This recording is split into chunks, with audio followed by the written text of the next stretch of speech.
Ka Women's Wing jangka National People Party NPP kala Pynrem jer halor ka jingsha therma Menteri Rangba kabalaja haka arpu sauterik unaitung hatura. Habakran Syllad pathai khubor haka arpun rio terik unaitung ka State President jangka NPP Women's Wing ka kongpi nong plu kala penpau ya ka jingbam sngau yahap ya ka ni ka jingja namar baha ka te ka jingyalang Menteri Rangba ulas ngap ya ka jingdawa jam kipat ba tura. Ngidap nakajing smulam nakabenta kajing syak thambol jong Chief Minister Sri Conrad sangma rengkat bat kibayadan nang hakabenta ban pensungthu bat pensisha ya ki nong persya banginyo kajing sutu ya ki jing jong ki haka apso tarik ujulai alhajar afulai kajing pangnut kum kilong kemi ngiu ya kajing bitar kabala lopalat ngidan kajing smulam badu ngimi hakin ya ke kajing pinkulmar bat kata kajing ya kawang mal mo kabampai si ru Menteri Rangba jongi ula ai jing keren ru hatura badu asngap ru ya ki pait ba halal kamat baki dawa ngi kerpat ya ki kun samla sobha bat ya ki rio pait ba jong kajala baro bangin nyawat kilat kilinti da ka ba cecai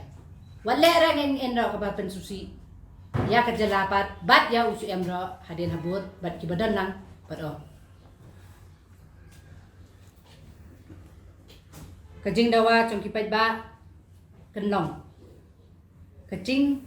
chongki nakabenta ka sarkar bat bade banlong bayad anti ni naka Women's Wing NPP East Khasi Hills ni susorong ya kajing yu ijingai ba kajing tresitam jong Menteri Rangba jong i Conrad sangma nakabenta kalaway bat karoy kapal jong gisamla bat kajalahi barokaway Jadi kalau ke bangi kumpi nong nong jaka state ni yang ngimlak ban pediang pada ya CM kila anut bande kumtu jadi kalau ke ba ma ya kari ba kejat pendir hi barokaway. We all demands for various community needs that will become an important part of governance. But this act that took place on 24th July evening is not in a peaceful way. The Women's Wing is very proud of the vision and hard work that our Honorable CM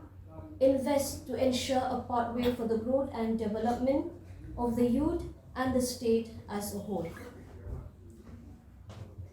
We again urged the youths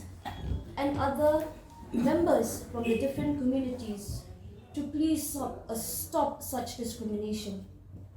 We do not want any violence to happen from this onwards. This is a concern to the state of Meghalaya as a whole.